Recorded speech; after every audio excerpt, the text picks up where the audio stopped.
Hello, friends, and welcome to the Weekend Catch-Up Club, the coffee morning show brought to you live every Saturday direct to Facebook and Twitch and available later on demand at podcast services and youtube.com/gamertagged. Grab some snacks, grab a cup of coffee or drink, hang out with us for just a little bit because we're going to be having a lot of fun. As you can tell, this particular episode is looking a little bit Brady Bunch. It is a very special broadcast.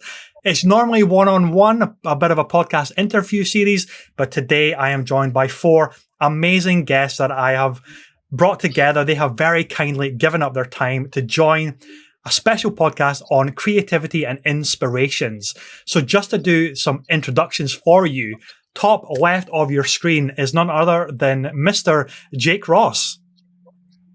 Jeff Ross, Jake Rocket. That happens a lot. Oh, sorry. My apologies. No. I chose my initials for my online handle, and that's where all the problems began. But so Jeff Ross, I'm a game designer for the last 22 or 23 years. I've had a lot of different jobs within this design at that point. Most recently, I'm presently design manager at NetherRealm Studios in Chicago. But before that, I was game director on Days Gone, which is out now on the PC. Everybody, please play. Sara, over to you. Hi, I'm Sara Lynham, a voiceover actor, singer, horror fan, all around kind of crazy person. And I grew up with video games, love video games, and hope to do more voice acting in video games in the future. Excellent. And Max? Sure thing. So my name is Max Pears. I'm a senior level designer at CD Projekt Red, the one with the weakest beard that you can see on the screen.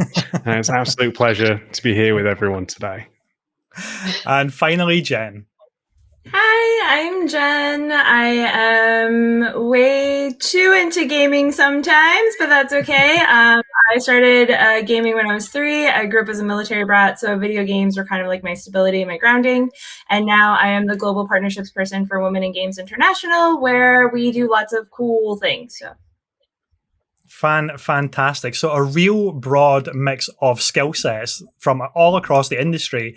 And that's what makes this episode particularly exciting for me and hopefully for you guys as guests as well. Now, I said at the top of the show, this is going to be about creativity and inspirations. And to kick off the conversation, I guess I should probably go first as the host/guinea pig, the one responsible for bringing all of you into one place.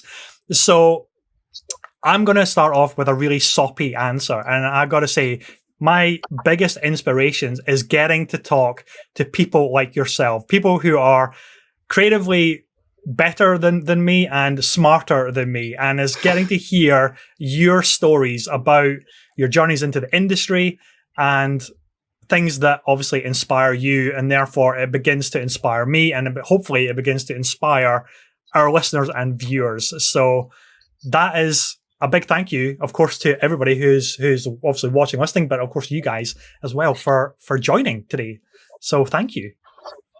Oh, that's really sweet. Thank you for having us, mate. Thank you, guys. So, Max, shall we start with you? Put you on the spot. Pressure. Yeah, no pressure at all. Creativity Sure. and creative inspirations, technical inspirations can be absolutely anything. It's super broad. It could be a bit of tech. It could be a film. It could be books. It could be absolutely anything that you just love and absorb stuff from. And then we'll just go round the horn, maybe anti-clockwise. So Sara, then Jeff, and then Jenn. Sure. So it's such a broad concept of inspiration because it depends what I'm looking to be inspired by. Obviously, there's a certain topic that I'm focused on. For that of, say, maybe emotional design, I'm really strange. I remember when it came to like emotions, I'd be at train stations or on trains, and I was surrounded by couples. One evening, I had like a guy on the phone with his partner just having a massive argument. Then in front of him was like a lovely couple with their dog, all lovey-dovey. So like anything from there, just to seeing how their body language interacts, how they're talking, can like really inspire some thoughts into design. What is it that I'm after for players to feel? How can I navigate that there? But I think one of my favorite inspirations is honestly nature. just there's so much to just get away. We spend so much time connected to our computers or our phones or anything, but a chance to see nature, the colors it has, the different kind of life and ecosystems in there, I think is always kind of calming and inspiring there. So just watching, I think, honestly, is one of the biggest inspirations. And like I said, it depends what you're looking for inspiration on, but that kind of thing always inspires me to know and study more from the real world, so you can hopefully feel it in whatever we're trying to create. Yeah, 100%. Sarah. Wow, that was such a great answer. I hope mine's not too shit. No, But no, I would say probably for me, it's similar to Ross. I think like other people, like community is such a huge thing for me. People recommending something to me because they've said, "Oh, you'll really like this," or "This is really funny," or "This is really like dramatic." This is that. Like I love getting recommendations for stuff. And the other thing that I find super inspiring, because it's always been a part of my life, is music. And I think it kind of translates into so many other kind of elements of things, not just my singing side of things, but definitely voiceover and definitely acting. There's like rhythm and tone and pitch and stuff like that that all comes in together and helps to create a voice for something. And yeah, I love that. I think music has an amazing capacity to make you feel things too. Yeah, 100%. 100%. Jeff. Yeah, for me, I think what inspired me to kind of, as a creative or to get in the industry was really just a couple things. First was I didn't want a regular job, didn't want to work for, just a regular boss. Like I felt like those were chains that I couldn't carry on forever. So that kind of pushed me into creative realms for some reason. And as a kid, when I was a young boy, I wanted this Death Star toy set to play with all my action figures, and I got one for Christmas, and it sucked. So, I went down. I was just so disappointed. Like my fantasies, my wish fulfillment it failed. So at that point, I started going down to like the grocery store, and I was just like 9 when this happened, but I would 9 or 10, and I'd go to grocery stores. I'd get like boxes, and I'd just come home and I would cut and put together my own. I was doing my own level design way back in the day, just kind of like trying to create the better version of a toy that I was disappointed in Kenner for. And I think that the same type of energy has kind of always fueled me is trying to satisfy myself as a gamer or a consumer. And since I can't do art or music or any of that stuff, like it's kind of like the only form of expression for a guy like me. So I got to capitalize on it. Awesome. And finally, Jenn. Oh boy. Okay. So I'm inspired by a lot of things. One of the things that really inspired me to get into this role at Wiggy, though, to jump into a partnership role for them was to. I grew up kind of like always in between, right? So like I was born in Korea, but I lived like in between Korea and America. I have my mom's Korean, my dad was like Scottish American. And so I've always kind of been in this in-between space, and video games themselves have always been like the stability and the grounding there. And so that's what inspired me to get into the industry. But what inspires me now is watching people's face light up when I tell them that they don't have to be a coder or they don't have to be a gamer to work for video games or be in the gaming space, and seeing them really kind of like open themselves up to more possibilities. That's what keeps me like going in this work. Yeah, fantastic. I mean, it's so interesting of how different everybody gets inspired, whether it is a piece of music, which is frequently a character in a video game, but it's never really an overt character. It's always in the background, which can elevate a scene or something as well.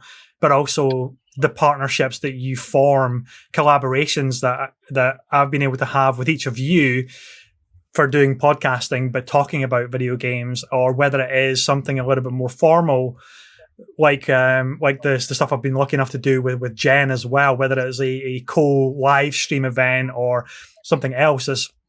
It's been like huge to hear from each of you, of course, and just to get a look under the hood, get to pick your brains as to what you all enjoy about this amazing industry that we're all a part of. So Absolutely. yeah. So Jeff, You've obviously got such a vast history in the gaming space. So can you talk a little bit about like what is the big kind of motivation to want to continue to create new experiences, and what is the big driver there? You know, for me, I mean, I think that my inspiration now is just to, you know, make sure that everything that I do is seen and felt and played by as many people as possible. You know, I think that's kind of like the strongest root motivation for me. They don't have to love it. They don't have to, you know, preferably they don't hate it, but you want to touch people. You know what I mean? I think that you're making art here, and you want it to reach the largest possible audience. And, you know, what I would say is after all of the games and the engines I've been through, one of the things that really excites me about the future is the fact that, you know, we have normalized the tool set for a lot of people. So the barrier for entry for games is pretty low. It just needs a lot of inspiration and a lot of perspiration, and, you know, just people with the moxie to want to do it. And so, you know, I'm inspired to create something awesome before all of the new people get in and beat me to it. You know what I mean? Because that's happening. But I welcome it. Some of the best games have come from that space, and, you know, it sucks to pitch an idea to anybody, you know, because that's where ideas go to die. So, you know, I really do think that the more that we can support developers just making good intuitive decisions and just supporting their unified visions, that's a future that I'm really excited about. Yeah, 100%. So, Max, you are an author as well. You've had a couple of books out about level design. So how important for you is it to obviously share knowledge and be part of that legacy to help the next generation come up and create something, you know, incredible with the new experiences? Yeah, no, it's very exciting and inspiring, similar to what Jeff and Jenn touched on about. You got these new people coming up. I was not artistically gifted. If you saw my stickmen, you'd question if they were stickmen. My art is that bad. But the fact that, you know, we have these different options in, you know, everyone here has had a different route from different parts of the world and involved in games in a different way. So for me, I think the inspiring part for it was the fact that when I was growing up doing level design, there wasn't many resources out there. And I think that was something that, you know, we're starting to see more of, and there's more incredible people sharing their knowledge out there. But I still don't feel it's enough on this certain topic right now. So hopefully the books can just put someone a step or two ahead of me at the time I was when I got into the industry, and can really help that. Hopefully not too many steps ahead, because I still, you know, want to get through my career, so don't steal everything. But no, like, I really want to give back and just try help motivate and help inspire someone to see what's in the books. And just hopefully when people in the space create new level design books, they'll see different ways to do it as well. Not just, you know, an entire brick fill of text, but different ways that we can do it and communicate with one another. So, yeah.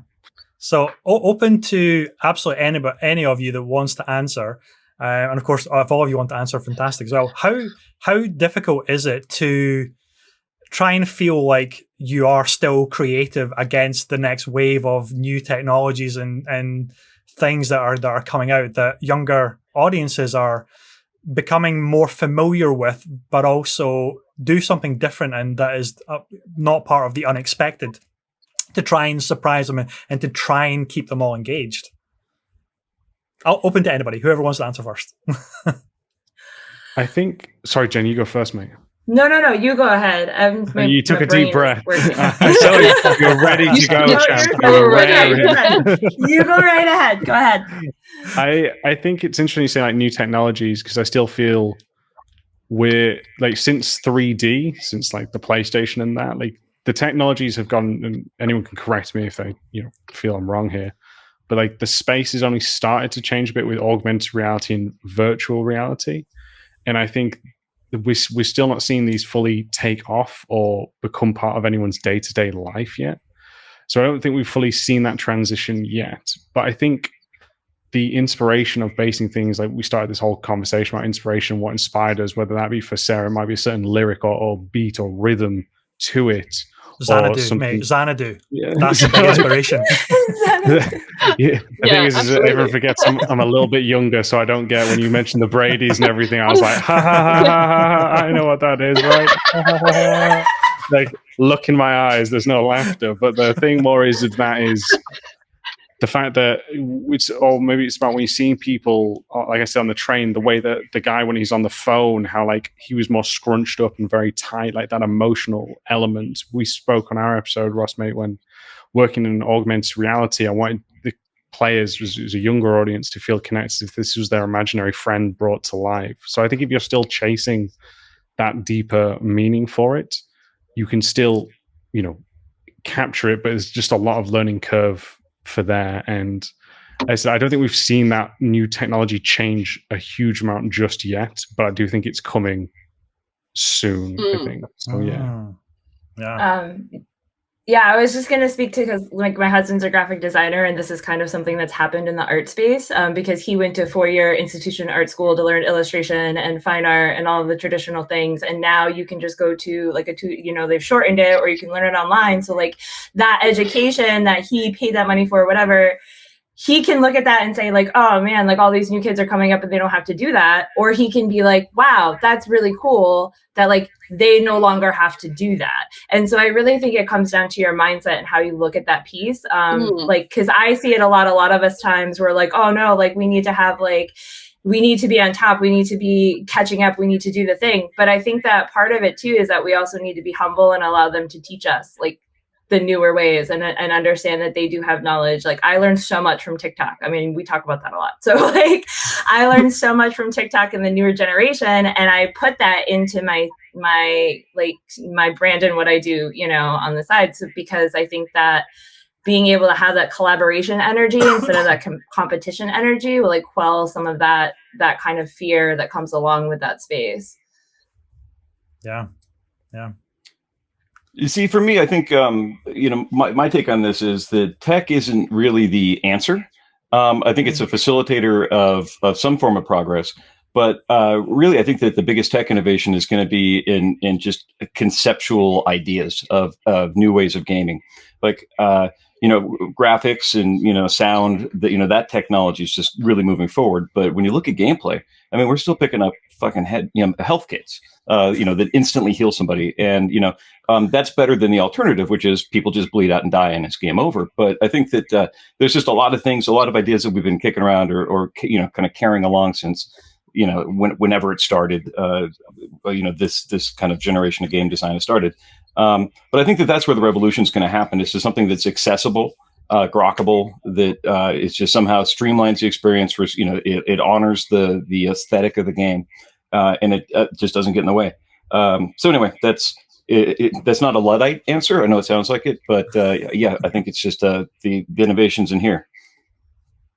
Yeah, that's so true. I mean, the pursuit of photorealism a lot of the time in video games kind of dates or can date quite quickly when you've got something which is so striking on an art direction level. I keep going back to something like Okami, which was a PlayStation 2 game, because the entire thing is like a living painting of Japanese art. And even today, it's timeless. And I know Jen just gasped there because that's obviously one of the titles that resonates with her as well. But there's a reason also that Mario feels timeless, whether it's right back to the 2D ones right up until to Mario Odyssey. Yes, they made the switch to 3D and it becomes a little bit more high fidelity, but it's still got that cartoony aesthetic to it, which makes it date a lot slower, I think, than maybe something that is going for such realism. Yeah, definitely. Like from a sort of performance side of things, I think what's kind of interesting and a little bit scary is a kind of moving away from a natural voice into something that's computer generated, which obviously straight off the bat I'm like, oh my god, my career. But aside from that, being able to have something that is different, I think will show what we love about an actual voice actor doing a performance versus something that is created, and it will be different, and and stylistically that may suit certain projects or it may not. And I think it's just having the ability to have multiple options for these sorts of things, especially in sort of like the indie sphere where they need something maybe that isn't as expensive as hiring a voice actor, and you have kind of varying levels of accessibility. And it just means, kind of going back to what Jeff was saying, there being more ways for people to start creating, which is, I think it's good. Although I like, being characters, so I'm not like fully going to invest in that myself. That was a throwdown chat to anyone trying to take a job, in case anyone was listening. That was back away from it. Yeah, we've now got the meta-human AI for facial creation. Do we? That too. Can we? I don't think we quite have the same for voice acting, do we? The same kind of performance. Nowhere near. There's a few like things like where they're trying to develop something close to that, but I think, I mean, even with like photorealism stuff, it's so hard. We're getting very, very, very close, but there's always going to be like a moment where you're like, oh no, hang on a second, no, that's not real. And I had just to sort of for a moment veer away from gaming. If anyone's watched the second season of Love, Death and Robots, there are a couple of those where you're watching it and going, wait a second, this whole thing is meant to be animated, but this does not look animated at all. And it's incredible. It's incredible what can be done these days. Yeah, I've got a lot of friends that are raving about the new season of Death and Robots. I haven't seen it yet, but that's a really interesting point as well, because like animated film, you think nowadays that everything has to have that Pixar look because it's computer generated now. There's not a great deal of hand drawn animation, which is kind of like a dying art from the Disney era of like The Lion King and Aladdin. But then you see something like Spider-Man Into the Spider-Verse, or most recently the Mitchells versus the Machines, which kind of draws on that look of hand-drawn animation and does something so inventive with that palette.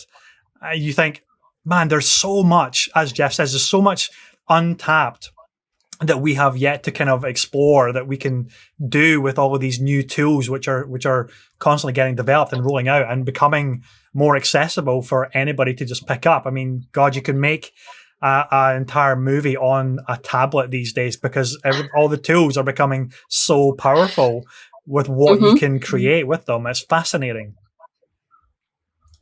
Mm-hmm. And with apps like TikTok, everybody is learning how to video edit in their pocket.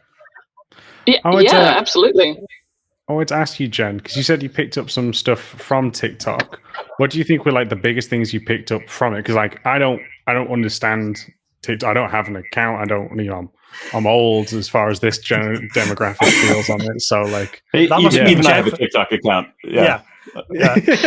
Max, if you're old, then Jeff and I need to be carbon dated, I think. But even Jeff has a TikTok account, so come on.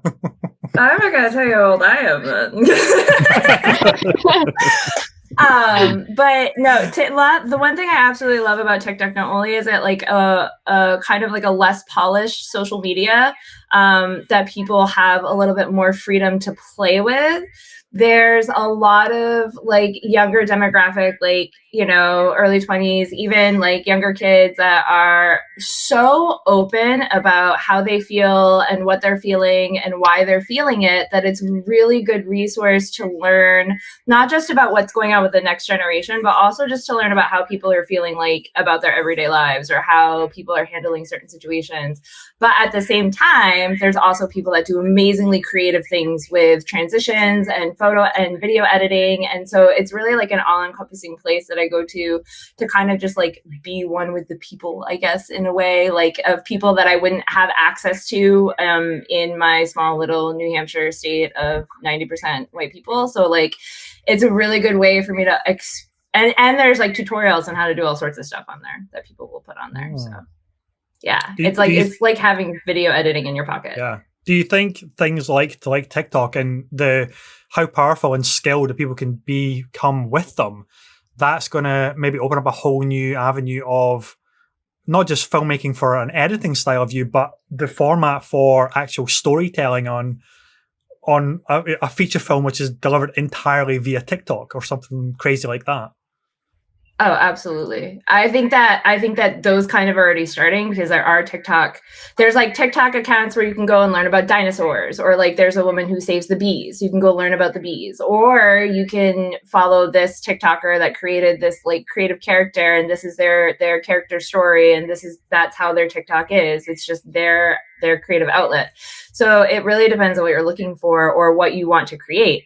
But you can do a lot of those things in there. And I feel like just as MySpace taught us all how to code so we could like get our music and our backgrounds and all our fancy stuff, TikTok is gonna so now a lot of us are into tech that maybe wouldn't have been as much into tech if we didn't have that access to MySpace. So now these kids, maybe they didn't have access to video editing, but they have TikTok. So now it's an option for them. Now it's something that they might pursue more. Yeah. That's super cool. Yeah, and like development tools are becoming more and more like easy to get hold of as well, whether it's free-ish engines like Unity, or the way in which the different devices can access all of this stuff as well. It's fascinating to see how accessible technology is becoming. It means that if anybody is like creatively inclined but not like technologically minded, they have more access to things like this, because then they can learn it easier, because they could watch a tutorial on something like TikTok or that sort of thing, because it means then someone who may not have, I think you sort of touched on that, Jen, if you're not able to create something, maybe because you didn't have the tool set or the skill set, it sounds like these days it's getting easier, which means we're not going to potentially miss out on someone's masterpiece. Absolutely. Follow us all on TikTok. We've all got accounts after this episode. Once it's gone I definitely have an account. Follow Jen then for me, because I do not have an account. So. Yeah. I'm super interested just to hear what Jeff does on his TikTok account now. Yeah, you got the beard growing in. So, no, I only pulled that out just to put Max in his place. Beyond that, I don't understand it. When I started my TikTok, I did it as an outlet for my Dungeons and Dragons characters. So I was interesting. Okay. We create like funny things that happen in our D&D session, and I would like make a TikTok about them, and that's how I started. But then when I started getting into it, I started like learning all the other stuff about it. So yeah, it's pretty fun. Do you think TikTok's going to be things like, or maybe it already is actually, showing my ignorance on the platform here, of the old YouTube series Red versus Blue, which was the Halo thing of the nodding heads, but that was red. All these crazy things that can be done now. It's fascinating. It really is fascinating. Does that mean it's kind of like this generation's version of like Flash? Because that was such a huge thing, like Flash animation videos of just ridiculous, stupid stuff, and you could make it really, really easily. And then now these days, if you can just quickly like whip out a little video, that's your way of creating something weird and wonderful and putting it into the world. Oh, it could be, yeah. I'm worried that we're dropping too many references that are going above Max's head here. Don't worry, I got Red versus Blue. The only one I know is Bow Chicka Bow Wow from Red versus Blue. That's my favorite line. So. Oh my gosh, that's just so good.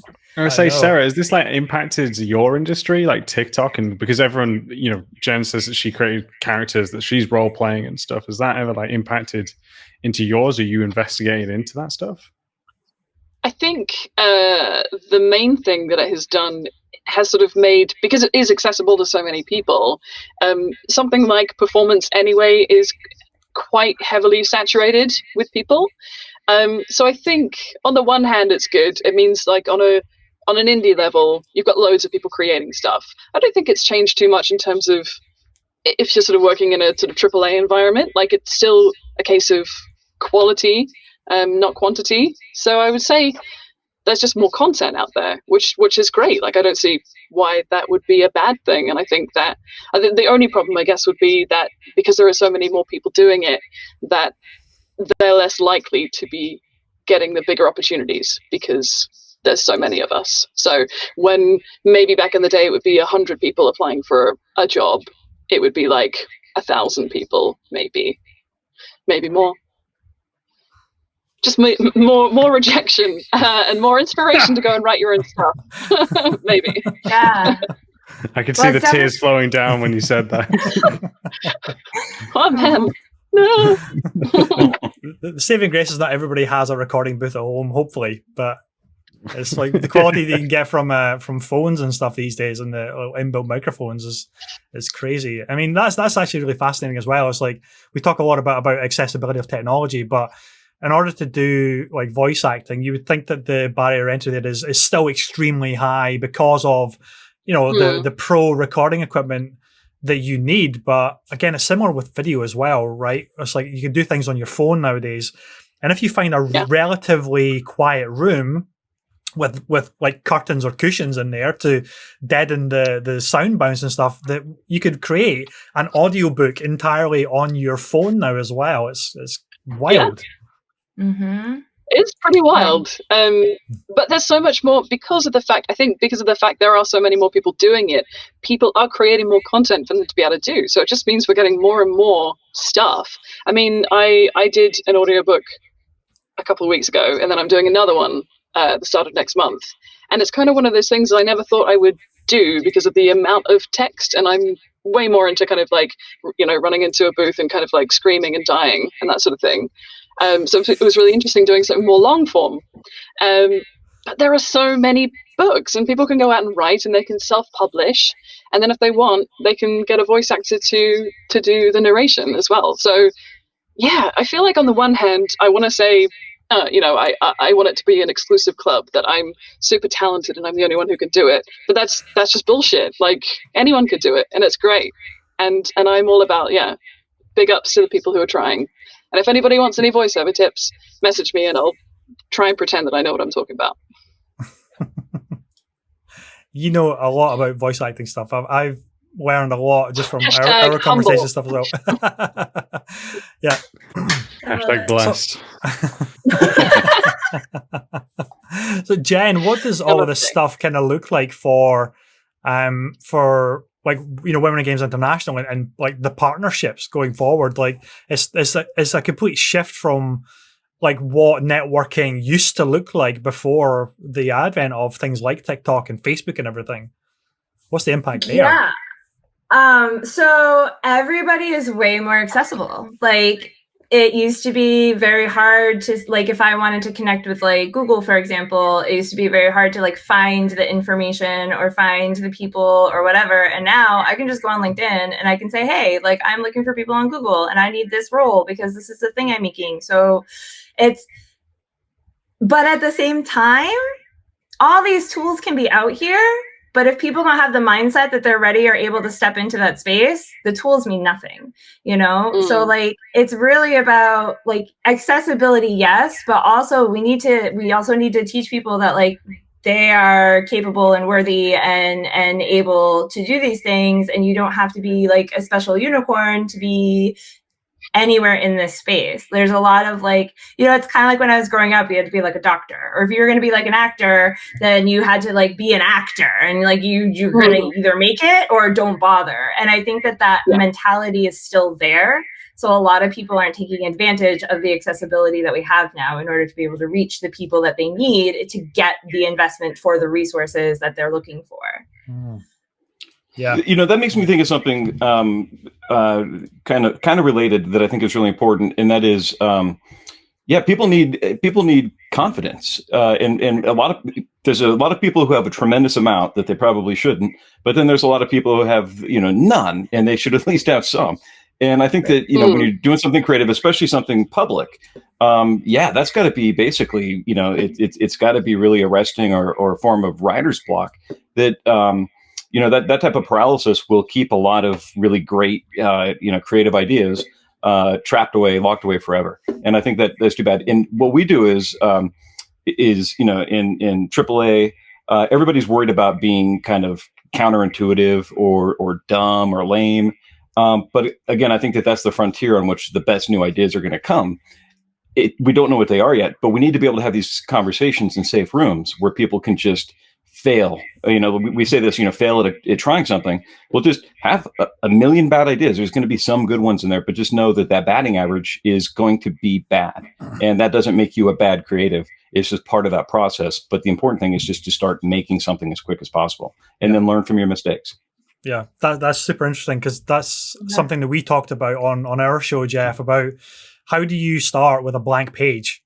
What's that process to even begin to get the first line of the pencil on the page, or the first block, Max, or the first lyric down, Sarah? Or is that right to experiment without the fear of failing? So what Jeff says is resonates with me as a designer, and I'm sure it resonates with everybody on this episode as well. It's like we need to be allowed to fail and experiment and go down a path where it may not be immediately obvious that is going to yield any kind of solution, but it might just spark something that we can then bring back, and it will trigger an idea or a thought or a conversation that you can then take to not even a pitch level, but just to other people, other colleagues or friends. It's like, what do you think about this?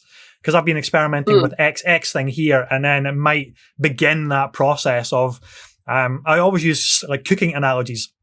I don't know why, but it's like stirring the pot. You don't want to add too much salt, but a little bit of salt is okay.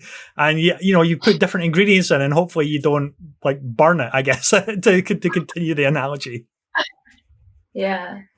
Well, to piggyback off that, something that really helped me in that space, because one of my business coaches told me that to look at it as failure is just feedback.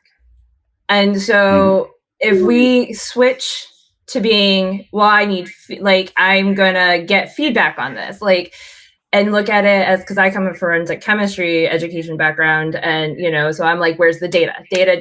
So anytime I have a new project, I'm like, if I don't do anything with this, I'm not going to collect any data on anything about this. So I always try to shift my people when I'm coaching them to be like, it's not failure, you're just getting feedback for the data so you can make it better. Yeah, 100%. It's like you need to learn from something, and nobody is successful in absolutely everything that they do at all. I mean, that just doesn't exist. But the perception does, and that's the problem. Yeah. Oh yeah, I mean that's one thing that social media can be a little bit bad for, is that most people, when they're putting stuff out there, it tends to be in a really lovely, probably as close to perfect or polished as what they want to put out there. You don't see, for example, someone records themselves singing on YouTube. You're not going to see 10 versions of them fucking up the note, because A, apparently no one wants to see that, and B, that person would feel like if that was the version of themselves they were putting out there, that they wouldn't be happy with that. And it does kind of bring about that kind of culture of perfectionism, and I unfortunately 100% fall into that. And it's not nice, because if you're trying something out and you kind of don't really know if it's good enough, or you don't feel confident enough, you might stop yourself and not even get to the point where you're sharing it with anybody, which sucks. And I would hate that anybody else feels like that, and I know that we do, but that's one of the hardest things, to put something out to get somebody's opinion when it's a work in progress, but the fear is that if they see it, they'll think that's the best that you can do, that's the finished thing, rather than the work in progress. And that is I think a lot of people can resonate with that. To solve that, though, I mean, I think we have to retrain the brain of the people that are receiving or reviewing the work.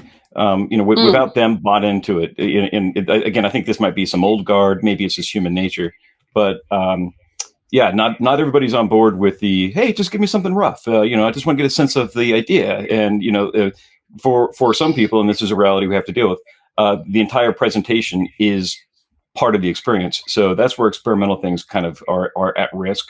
So it needs to be a safe room in the generation phase, but also in the evaluation phase. Absolutely. And sometimes we have to remember we're talking to people that don't know anything about what we're talking about. Like when I'm connecting with partnership people, they're not necessarily gamers. They don't necessarily know anything about gaming. They just know that is an avenue that they want to pursue or be in. So it's kind of a lot of times we know so much about what we're doing that we know what's bad and good, but the people that we're talking to might not even necessarily know that. They just think you're amazing because you're doing the thing, right? So we a lot of times will put a lot of that extra pressure on ourselves too.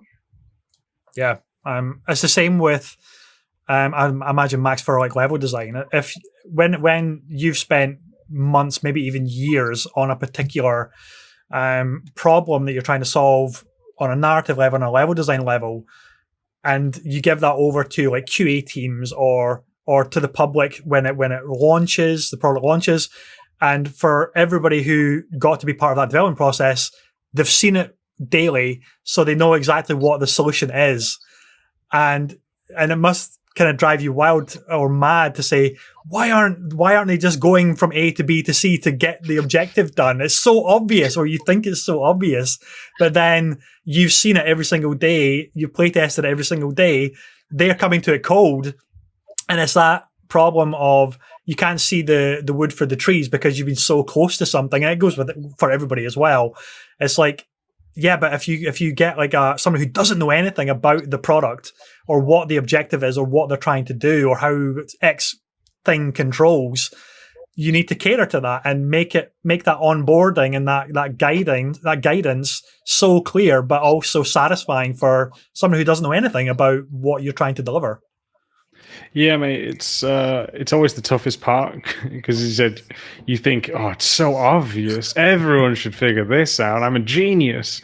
But the reality is you're probably not, and they will push the limits in a different way. You know, I mean, that's why it's important, as Jess said, to have these reviews, to be talking to it. And if you do get new team members, it's always important to put it in front of them or someone who hasn't played it before, because eventually, after a while, your teammates will have played it or played some version of it, and their perspective is less fresh. So that's why it's also important that we have these kind of, especially for games, but reviewing session on anything that we do creatively, and how do we take that info in? You know, I remember someone was saying to me when I first started, because Ubisoft were able to, you know, have a testing lab and just watch them.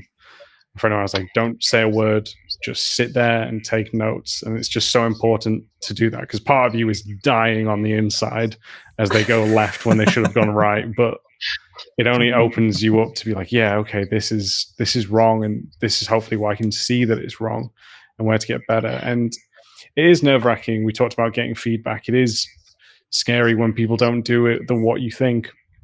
But I think as soon as we talked about earlier, we normalize it, that it's okay, and train ourselves that this is a great place to learn, because hopefully you won't make that mistake again. And that's the only way you're going to get better. That's the only way you're going to make better projects or anything, by doing that. But yeah, always bringing fresh eyes, fresh ears, fresh body parts, just anything to help review whatever it is that you're after. You know, I think that's always crucial. So yeah, nerve-wracking.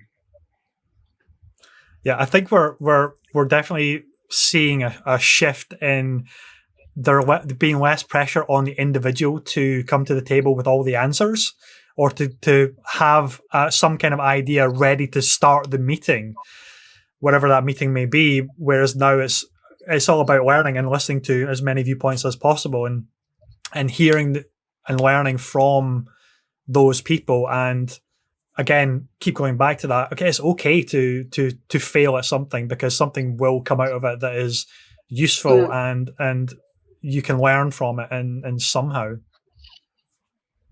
And it's okay. Yeah, and I think. Sorry, Sarah. After you, mate. No, all I was going to say is and to remember that we're human, you know, and so even if we are making these mistakes, it's also okay to kind of feel a bit shit about it, because, you know, you're passionate about what you're doing, and if you don't, I guess, feel something, then yeah, I don't really know what I'm getting at. I'm just trying to say that it's okay to still feel bad about it. Yeah, does that make sense? So. You know, one of the things that this makes me. Hey, Max, were you going to go? No, please. After you, mate. Put me in my place again, Jeff. that blew up in my face. That blew up in my face when Ross asked what I do with it. So yeah, so this is something that I feel is very important for me as a creative. Is you know, we're talking about failure a lot here, and what does Bob Ross say? Happy accidents. There's no mistakes. There's only happy accidents, or something like that.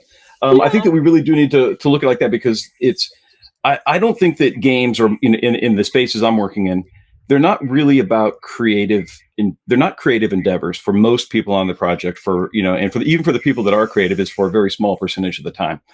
But the rest of the time is creative problem solving and serving that vision. So I think that in any type of review and evaluation of a level, or a script, or whatever one of these components are, is the real question, good or bad, is subjective, and rules aren't realistic.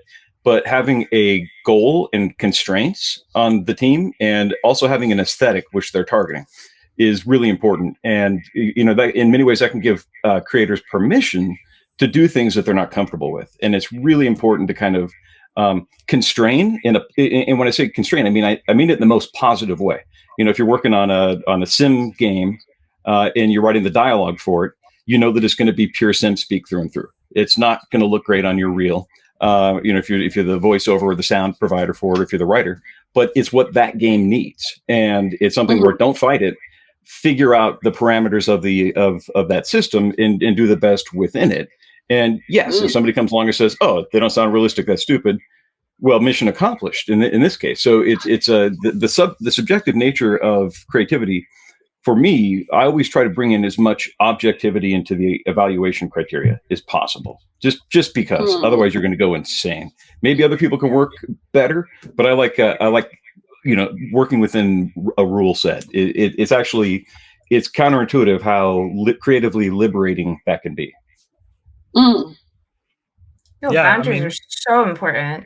They are, right? They absolutely are. It's like you have a marker here, and you can go wild within that area, but you need those limitations. And again, not making limitations sound like a bad word. It's creative limitations, but something that can be the best it can be within a confined set of parameters, whether that is a style guide or like a top level kind of pitch rule set, like a Bible for what you're trying to achieve. But however you get there, I mean, that saying is, it's not about the destination, it's about the journey.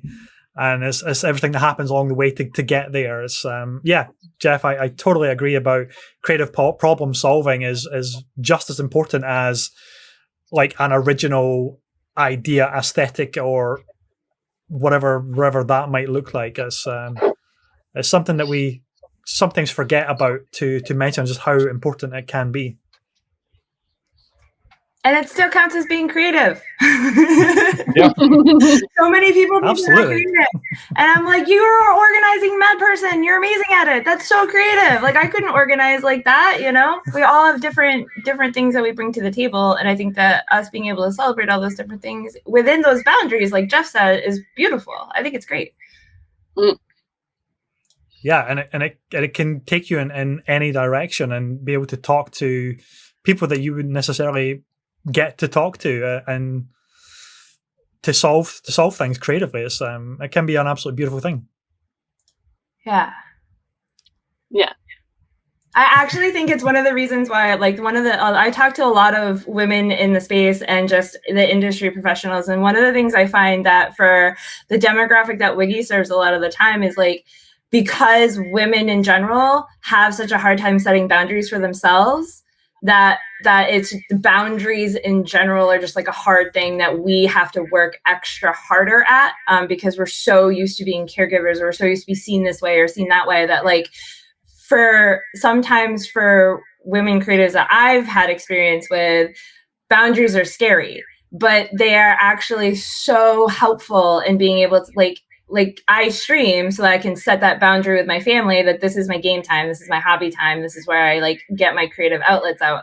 So like being able to do that in your personal life and your professional life, I think are so like such a helpful skill set that I think everybody should really kind of try to flourish a little bit more. That's a really interesting topic that we could, if we can, dive into for a little bit, is how do each of you compartmentalize your creativity that you need to bring to a creative problem solving or some aspect of your work to have that balance that we frequently talk about between the work-life balance. how do you shut off, but also how do you, I guess, not shut off the creativity, because you want to be able to, if you're on a roll, you never want to stop, because you might lose that roll that you're on. So how do you all balance that? Who says we do? I was going to say, I think the problem here is that I don't do that. Block scheduling my problem sometimes. Is, I need to listen to Jenn. Probably is what the answer to this is for me. I think like creatively, it doesn't really stop for me, and it kind of integrates into sort of everything I do in a way that, like, even when I'm doing something that isn't something to do with my theatre company or to do with voice acting, if I'm out socializing, I can't help but just be interested in any sort of creative element that this other person that I'm talking to might have, and that's because I love it so much, and it's such a huge part of my life. So yeah, it's I should probably work on those boundaries, but sometimes I will play a game because I want to play a game and not sort of sit there and go, I'm just going to listen to this voice acting for a moment. Hang on, let me reload and just listen to how that happened. And like, yeah, I think what's amazing though about video games specifically is that I can, because I'm so immersed in them, just play them and then kind of not really have gone, oh, was that performance any good though? And what can I take from that? Like, I would just be so immersed in what I'm doing and enjoy the game for what it is that almost doesn't factor in. And then I might, if I wanted to sort of go, I want to look more into this, maybe then I'd sort of whack a few things into YouTube and have a look. But that's the amazing thing about games, that I feel like, because you're physically the one doing the actions, that you get sucked in entirely. And that's that's a sign of a really good video game for me. Whereas sometimes if I'm watching a film or a TV series and I'm sort of thinking of a type of character for inspiration, I'll pick it to pieces in like a kind of like, high school English kind of writing an essay style thing. And I'm like, yeah, so I've chosen this character and this tone of voice, this outfit, this blah, blah, blah, blah, blah. But I don't feel like I get as nitpicky with games. If I'm fully into it, I'm just like, this is amazing and I love it. And I would like to be able to replicate that. Mm-hmm. Yeah, but I don't have boundaries. How do you balance that, if at all? I mean, I don't think I do, honestly. I think it's I'm a pain in the ass to hang out with, honestly. After a while, like, we're going for food or something, I'm looking around at how the restaurant's laid out. I'm looking at, what kind of setting have they gone around with. Like, me and my brother were supposed to go for a walk around a dam. This is pre-COVID.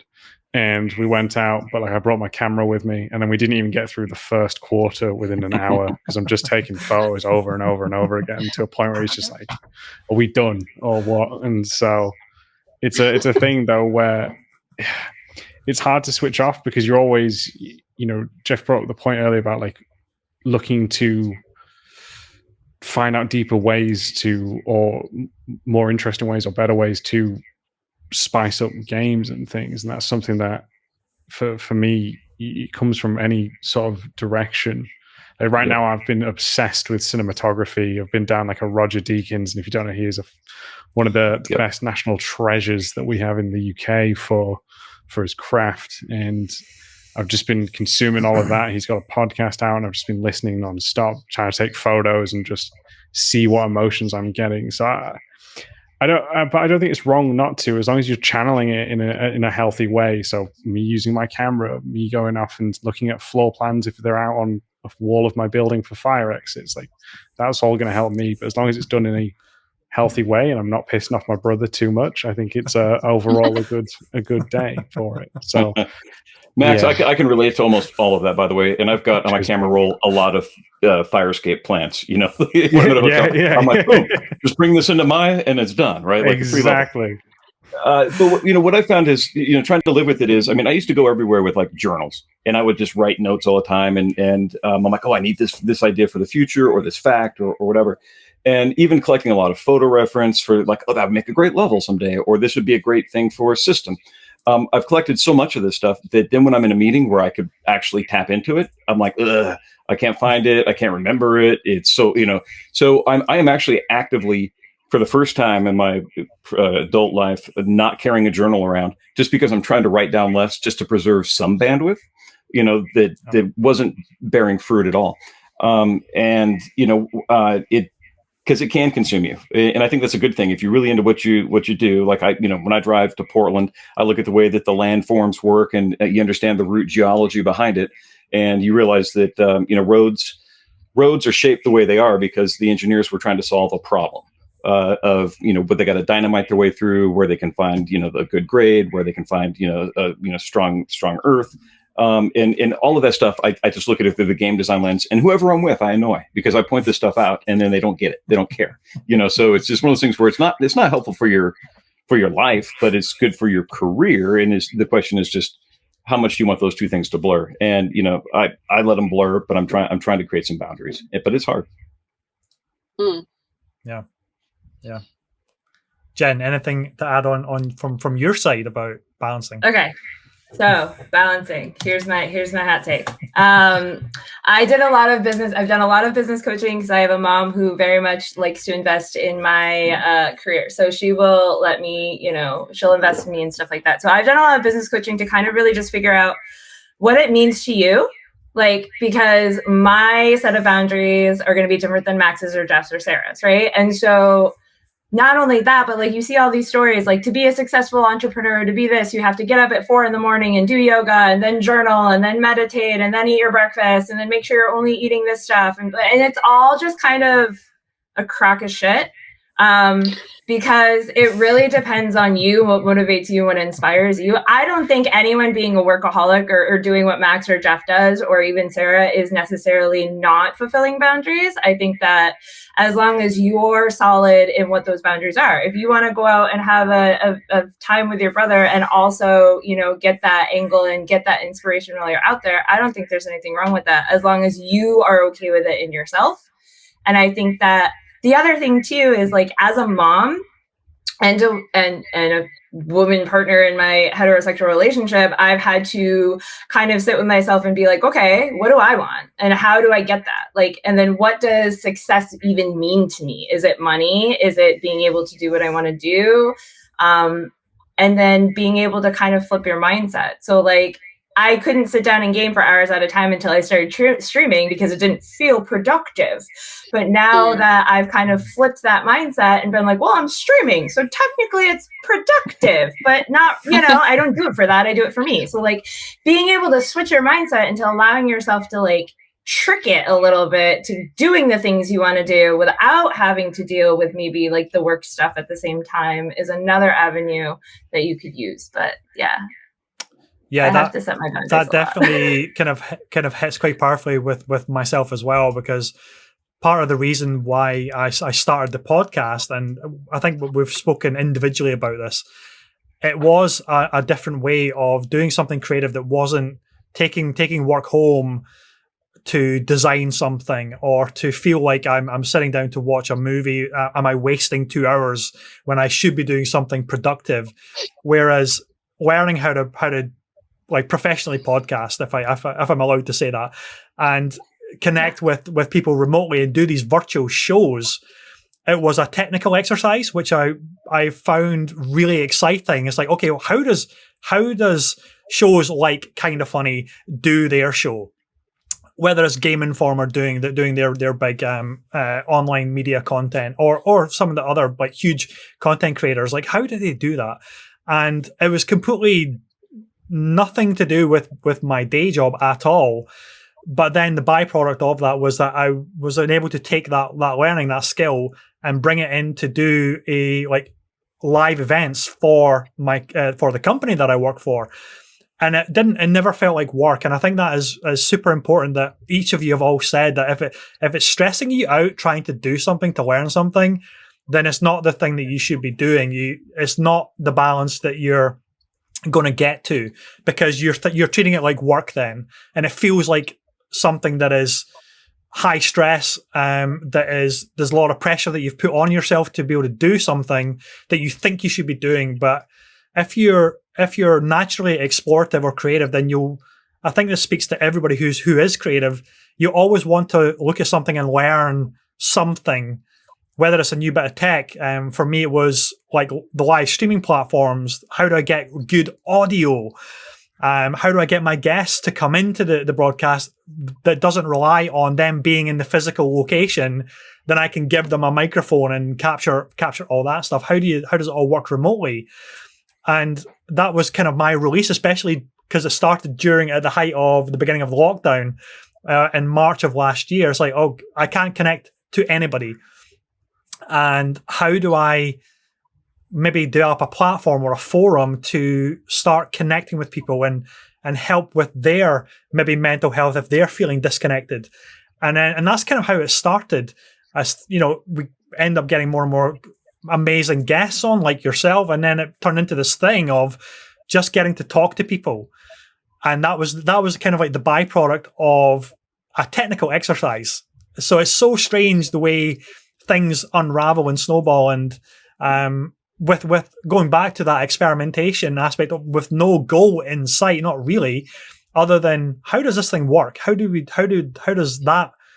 I create something like that? And then all of a sudden we've got this amazing group podcast that we're all chatting and hopefully having fun. Yeah. It harks back to what Jeff was saying about it being like an element of problem solving, right? Where you're like, my problem as it were, is that I want to connect with people and I will find a solution to do it. And here we are. Yeah. And that's why when I coach people, I'm always like, okay, what do you want to do in the gaming space? And then what do you want to do for work? And then how can we shift that into something that is cohesive for all of the parts of you? And what skills do you need to be able to do that, right? It's just, I think we spend so much time leaving pieces of ourselves at the door to show up as a thing, right? Instead of just encompassing our whole being into it. And I think that having conversations like this is just really good to humanize like the people behind the projects. Yeah, I certainly hope so. Anyway, hopefully we're doing a good job of giving advice and and something that there is a takeaway for whoever does watch and listen. So fingers crossed. Anyway, we can judge by how many Twitter messages we get later. How many? This is pretty cool. Jen, I want to build on what you said, and basically, in your coaching is one of the things that I felt liberated me as a developer was, maybe 8 years into my career. For some reason, I thought I had to be perfect at everything and great at everything. And I think a lot of people are like this. And what that mindset does is it basically makes you toxic in terms of you're trying to defend this mystique. And, like I said, maybe around the 7, 8 year mark, I just had kind of this click where I'm like, just embrace your limitations, be happy, know what you're never going to be, know things that you could still be, and then things that you are, and just own it. Own every aspect of yourself, the good and the bad and the gray. And it's counterintuitive again, but I feel like that actually kind of accelerated my skills in my career, just, being able to leave that baggage behind. So, because I know who I am as a full person. Right. It's funny you say that, mate, because I literally had a similar moment not long ago where I was focusing too much on the career ladder, if you will, and trying to hit those check boxes versus just being like, hey, there's still so much to learn. Let's just focus on the learning side. Yeah, the rest will come. And I think that just comes down to, again, like I think Sarah, you mentioned it, like this feeling forever we want to be perfect, and then the issues with social media or how we see the final product versus how we actually see behind the curtain, if you will. So you feel you have to be that, like you said, Jeff, and you have to do that. But really, like the fun of it, as we talked about, is the learning. It is the passion. It is going, this might come in at some point, it might not, but that's okay, because I still had fun doing the process. I still had fun learning and making the mistake. So yeah, no, it's strange how it can all kind of click at one moment. You've been thinking one way and it turns out it wasn't the right way of thinking.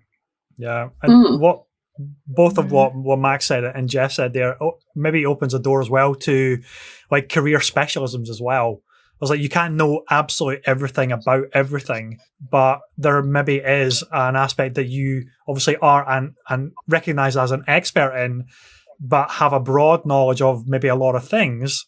And that's totally brilliant as well. That's obviously really good. but it is not knowing absolutely everything. You can't be the authority on every aspect, and it's recognizing that. And maybe a lot of that comes from just adopting and recognizing that it's okay to have humility about not knowing everything and not knowing things, and that freedom to ask and learn from as many people as possible. And again, that it comes back to collaboration as well. It's like if you set this air that you know everything, that you may feel that you don't need to ask other people's opinion on a design because in your own self you know it's a great bit of design, and therefore I don't need to ask anybody else's approval kind of thing or opinion on it. But then you're cutting off people wanting to work with you, and you'll never grow that way, of course. But also the thing that you've created could have just been, it might be good enough, it might be absolutely fine, it might be a great piece of design, but what could it have been? It could have been something amazing just to get other perspectives on it, other people's experience on it, viewpoints, life history, cultures as well, to feed into that thing that you maybe started off creating. And I don't think anybody should aspire to want to do it all on their own. And hopefully people don't all the time anyway. I mean, I know sometimes there are going to be projects that you do have to tackle on your own, but it's not doing absolutely everything on your own. It's getting it, maybe kicking it off, and then getting viewpoints in, and developing there, and then taking all of that away and then working on it to then deliver it. Because yes, you did it on your own, but it wasn't on your own, if you know what I mean, if that makes sense. Mm-hmm. Absolutely. Like when I'm helping people brand their stuff and like create their personal brand or whatever they want to do, I always tell them to create a system in their business that they can pass off to somebody if that's something they don't want to do anymore. And a lot of times I get people caught up on like social media or caught up on these really frivolous kind of things. And I'm like, well, if you don't like doing it, find someone that will help you, get some advice from somebody that's already done it. How can you streamline this a little bit better? But we hold on to that, like Jeff said, like we hold on to that need to like be everything. And that really, like if you're sitting there for 2 hours every day trying to write the perfect social media post, what are you missing out on in that 2 hours that you could be learning by playing around with OBS or learning sound systems or something? And social media doesn't really do that much for you anyway. So like, it just always, I think if you're new in the space and you're trying to like get your branding or send your media kits or get your pitches or do whatever you need to do, I would definitely kind of think about the things that you don't want to do, that don't bring you joy, that are tedious, that you find yourself blocking on constantly, and finding a person that can help you with that. Like that's a sign that that's not a good fit for you and you need help. Yeah, and that also comes back to what was said earlier about creative problem solving. If it is something that is so tedious and can be automated, maybe somebody knows how to do that within 5 seconds that you've spent an hour to 2 hours doing. Whether it's Photoshop batch processes or automated social media ads, is rather than manually having to do that stuff, there is tools and other people's experience out there. It's like, you wasted 2 hours creating a bunch of social ads at different dimensions for different executions, when there's platforms out there. I could have showed you how to do that within 5 minutes and it would have just generated them all for you. So yeah, creative problem solving and that kind of stuff is vital as well. Yeah.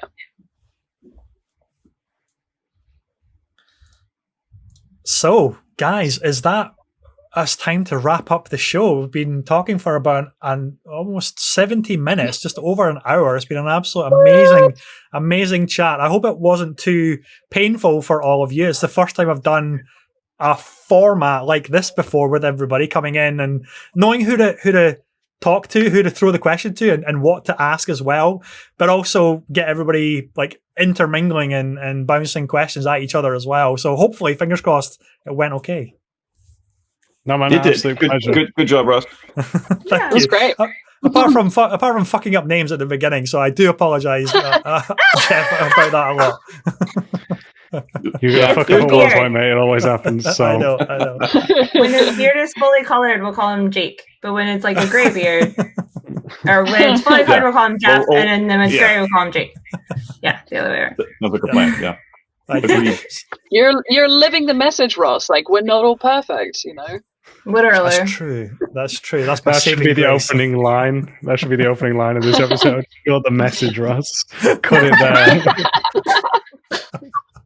So, ladies and gentlemen, thank you for tuning in to this very special episode of the Weekend Catch-Up Club. I can only say a massive thank you to all of the participants which graciously gave up their time to be a part of this conversation. Hopefully, you, the viewers and listeners, took something valuable away from it. If you enjoyed the show, please like and follow. Until next time, I will be back with another great guest. I will see you again very soon, and take care.